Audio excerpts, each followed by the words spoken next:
On the evening of May 1st, 2008, I walked into a small theater in Wilsonville, Oregon, alongside a couple of friends from high school. We had decided that, having nothing else to do on a Thursday night, we were going to go watch this little comic book movie we heard was coming out at midnight, hoping that it would at least be better than that stinker that was X-Men: The Last Stand.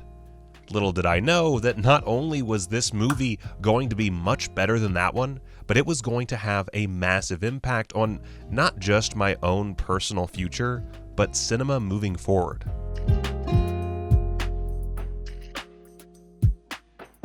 Iron Man, the little comic book movie that could, that rocketed Marvel away from near bankruptcy to one of the biggest names in mainstream entertainment, that kickstarted the Marvel Cinematic Universe, arguably the biggest franchise in history.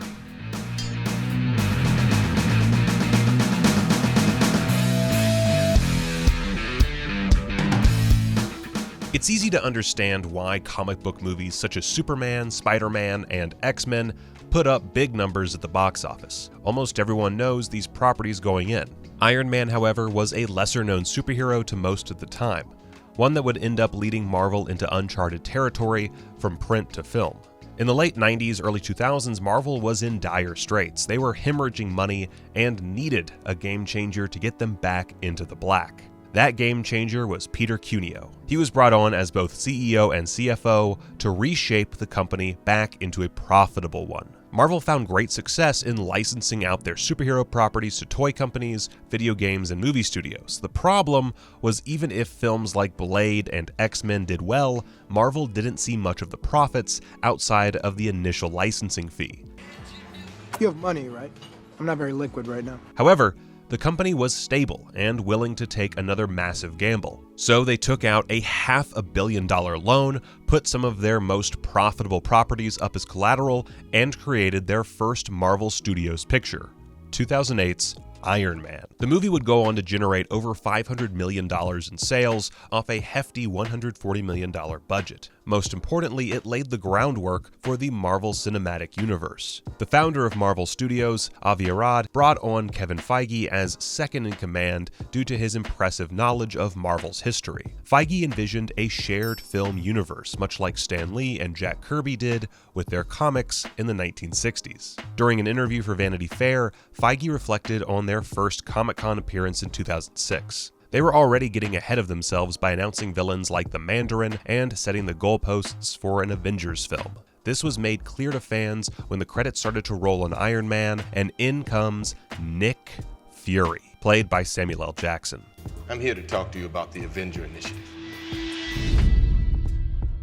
To many, his line about being part of a bigger universe was a bit confusing, but to fans of Marvel, this was incredibly exciting. Feige was already laying the groundwork, which would continue that same year in Marvel's other release, The Incredible Hulk. Feige again wisely keeps the world building to the post-credits. This time, we see a haggard General Ross pouring out his sorrows when Tony Stark enters the bar. It's now made perfectly clear that not only are these movies connected, but that the characters already have knowledge of one another. These short clips were critical to ushering in both old and new fans to a much larger universe without being overwhelming.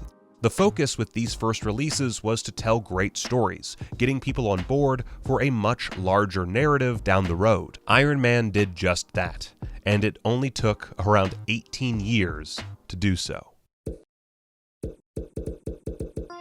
Iron Man may have made his big screen debut in 2008, but there were multiple failed attempts to get him on the big screen dating back to the early 90s. Universal, 20th Century Fox, and New Line Cinema all had an Iron Man picture slated to release at one point or another. Several scripts were drafted by different studios over the years, with dozens of directors, writers, and leading men attached. In 1997, Nicolas Cage expressed interest in playing Tony Stark. 1 year later, Tom Cruise did the same. Jeff Venter and Stan Lee co-wrote a script for Fox, which featured MODOK as the villain. Jeffrey Keene was later hired on to rewrite with the hopes that Quentin Tarantino would direct. In 2001, New Line sought a fresh script, while talks started with Joss Whedon to direct. The script passed through several more hands before landing in David Hayter's lap in 2004. For the villain, the Mandarin was replaced with Tony Stark's dad Howard as the antagonist. In this story, he would become War Machine by the end of the screenplay. Director Nick Cassavetes was set to bring the script to the big screen in 2006. However, all of this work amounted to pretty much nothing, as Fox ended up walking away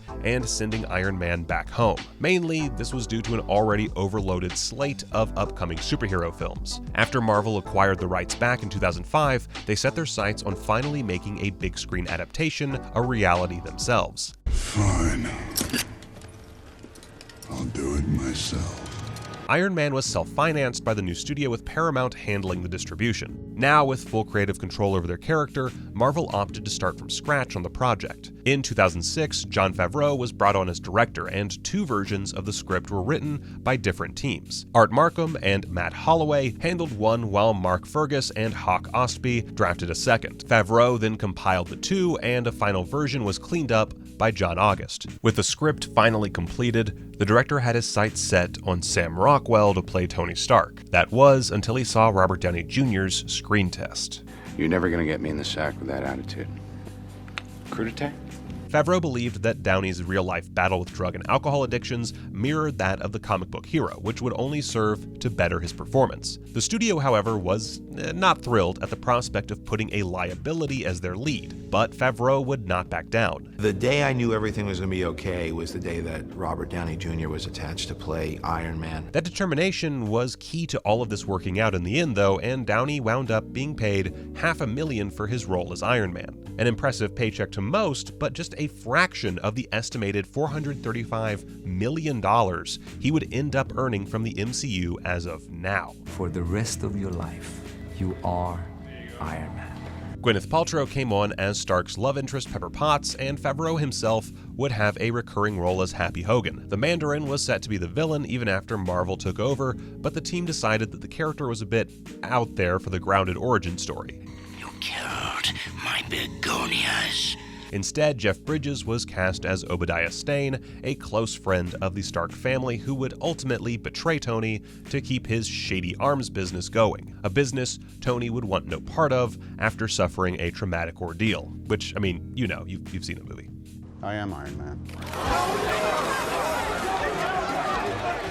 The press pool had about the same reaction most of the audience did, a very unconventional ending to a comic book origin story. It was refreshing to see a protagonist not feel the need to cover up his identity to those around him, and it's one of the reasons why Iron Man is such a cool character. Well, that and the suit. As the Marvel film lineup expands, so do the power levels of characters. To match that strength, Tony would constantly be updating his suits to the point where they would just form around him with complex nanotech. Nanomachine, son! The charm of the original Iron Man lies in the simplicity of it all. Granted, there is nothing simple about a Stark product, but when compared to the later movies, the suits seem almost quaint. Watching Tony experiment, tinker, and test drive the suit feels authentic and, more importantly, looks real. This brings the viewer into his world in a way that's somewhat lost in the later installments. Of course, building out suits that could blast beams of energy and break the sound barrier was no simple feat. Legendary special effects makeup creator Stan Winston and his team were brought on to create the Mark I, Mark II, and Mark III suits. The Mark I was a critical build that would set the bar for future creations going forward. Legacy Effects model shop supervisor Dave Merritt led the team that would do the bodywork on the 90-pound rig. This was based on the 3D modeling work done by Ryan Meinerding. Trevor Hensley used a new metallic painting technique that would be the new standard going forward for legacy effects. Initially, the suit was never intended to move or actually be used much in the final film. It was more of a jumping-off point for the CG artists to use. The legacy effects team took this as a personal challenge, with everyone on the crew pulling mini all-nighters to get a rig that was mobile and film-ready. They took moldings of the suit performer Mike Justice, added flexibility to the arms and legs, and managed to get their product in the movie for 80% of its shots. The thing was even fitted with a working flamethrower. It was a well-earned Oscar nomination for the effects team. The Mark II and Mark III were also fully sculpted, sanded, and brought to life, but were ultimately used as really strong reference points for the computer animators. As impressive as the physical builds were, they just couldn't capture the constant moving parts that Favreau wanted to showcase. When comparing the practical suit next to the overlaid CG one during the Mark II reveal, it's amazing how close the animators got to the real thing. In fact, Favreau would often not know which version he was seeing when playing back the footage later. Downey would wear the suit when possible, but the team also had him in motion capture outfits during more intense fights, such as the final battle against his business partner. Much of that last section required heavy CG work, as the background was replaced entirely by the artists. This progression from Tony building a lumbering golem inside a cave to the sleek, polished look of his final creation made for a natural advancement that was believable in this world. It's fitting that behind the scenes, the teams mirrored this approach, starting with practical effects before moving into new computer tech. A well-designed suit can only get a guy so far though. You need some cool music to drive the whole thing home. Ramin Djawadi composed the music of Iron Man with a heavy focus on electric guitar. An orchestra was used as well as a big band for the rock and roll segments. Rage Against the Machine's Tom Morello can be heard on some of the tracks, with Aaron Kaplan doing the bulk of the guitar work. The most notable song is easily Black Sabbath's 1970s hit, Iron Man. Everything about Tony's personality is rock and roll, so providing that style of music, along with Sabbath's track, was a no-brainer. The story, the actors, the effects, and the music all came together thanks to Favreau's unwavering vision for the character. It's a reason why Iron Man is so fondly looked back on today. As of now, there have been 3 Iron Man standalone films, although the character has shown up many more times in the MCU. Tony Stark is one of the most grounded characters in the franchise. Yes, he's an incredibly wealthy, occasionally reckless narcissist, yet we as the audience somehow still connect with him more than almost any other character in this universe.